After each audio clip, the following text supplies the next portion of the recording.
I'm Eddie Conway, coming to you from Baltimore for the real news.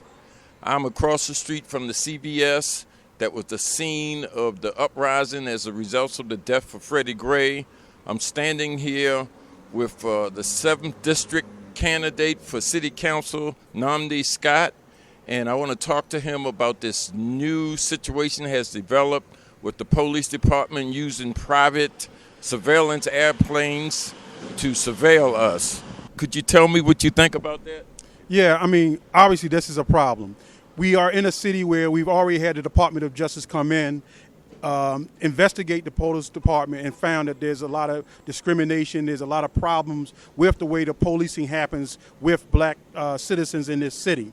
So we also are talking about building trust. This does not build trust. This shows us that we have a police state evolving, that things are being done in private, and this should be a public discussion, right? This is a public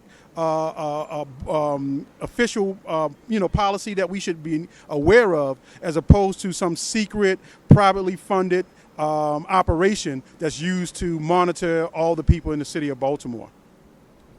Well, tell me this: is this legal? Have there been any other cases that you're aware of where the police department have taken private funds to police the citizens that they are supposed to be serving and protecting? Well, let's say this. This is the first time we've heard of it. I'm not convinced. I wouldn't be surprised if there's more private funding of police operations throughout this country. But no, it's not something that's been made aware of before. And when it was exposed, we now seen this double step, two-step that the state is trying to do to cover up its trails and say, well, it's not some kind of spy operation, but if it's not known, then what is it, right? I mean, we have to call it what it is, and we have to oppose this kind of policy of policing people.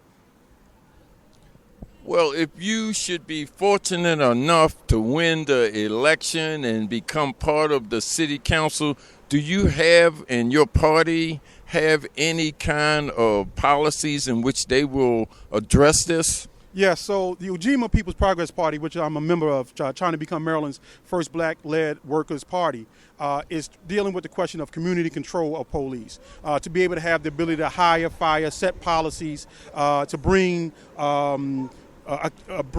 charges against officers should they violate people's civil rights. This is something that we would really want to be involved with. This violates, again, that trust that the police say they want to build with us, but it also opens this very scary door between private citizens and their relationship to the police. People have said, what if the police decide to do things like, what if the private citizens decides to buy more elaborate equipment, tanks, sonars, lasers, anything, because they have the money to do so. They go around the border estimates, which is the public process that should have happened, and now they're able to get to the police weaponry that they don't need on a normal day-to-day basis.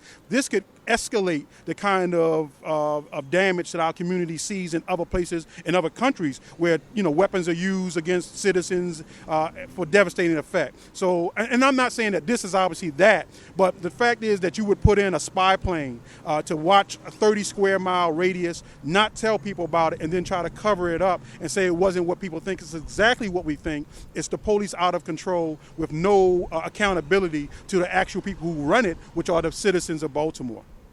Well, one of the things is, and this is something that, I've lived in this city all my life, and every 4 years, politicians come up, and every 4 years, if they don't win the election, they disappear, and we don't see them anymore for the next 4 years.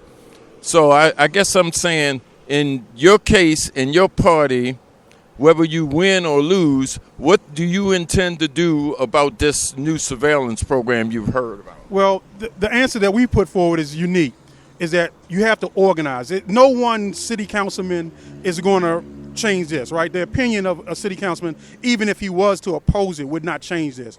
people have to be educated, they have to be mobilized and organized around how to fight this. They need to know what their real rights are and that it's been violated. So beyond the elections, whether I win or lose, we're talking about organizing people, being right in this neighborhood, being throughout the city, being able to help people to understand, sum up what they're seeing, you know what I'm saying, bring conferences together, but also going directly to the city hall, going directly to the police department headquarters, and helping people to be able to express their their disapproval of this, and then put forward policies that fix it, right? And you got to fight for it. These are not just good ideas. These are things we're gonna have to organize people around to force politicians to do the right thing.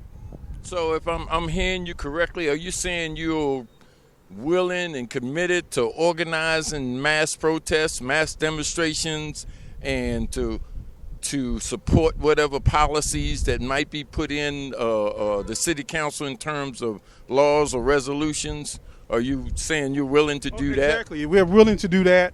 And we're going to have to do that, I believe, independent of any city council leadership, to be quite honest. I think it's going to have to be grassroots oriented to make it happen and for it to be of any real substance. Because, again, we can't leave it to City Hall. We're already hearing that the mayor may or may not have known. Or she does know, when does she know? These are not the kind of things that citizens can leave in the hands of politicians who've proven years after year that they're not going to serve people's interests.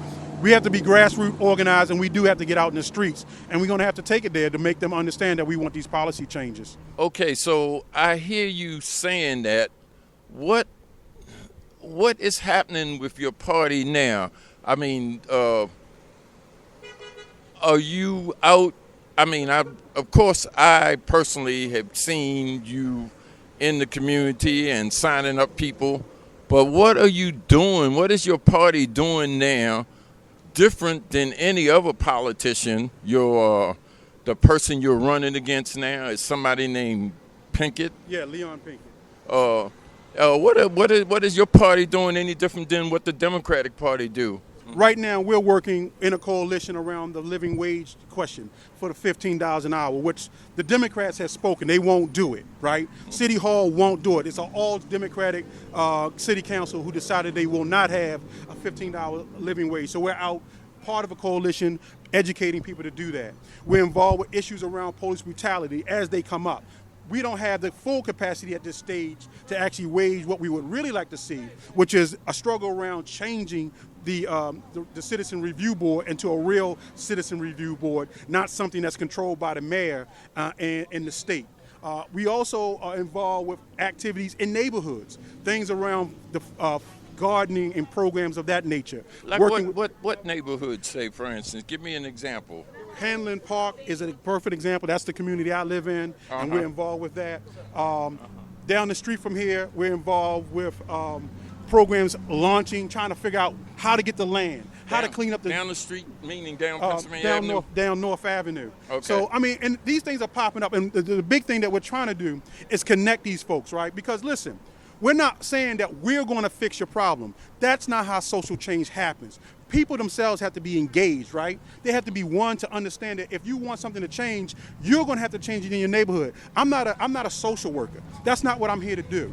I'm here to help people be empowered, so if they want something to happen in their community, then they have the resources of people coming to help. But at the end of the day, it's going to have to be what you want it to be, right? And so what we've done is, instead of trying to create a big budget and a big project where we are coming and doing things for people, we're involved with our community associations as individuals in the party and saying, hey, there's a call from this community to need help. Sometimes it's very minor, sometimes it's something a little bit bigger, but we, block cleanups, things like that. I mean, but these are just things to show that as a party we care, but the truth is, if it's going to stay clean, the people in that neighborhood have to be organized around how to keep it clean and not expect someone to come from outside to solve your problem.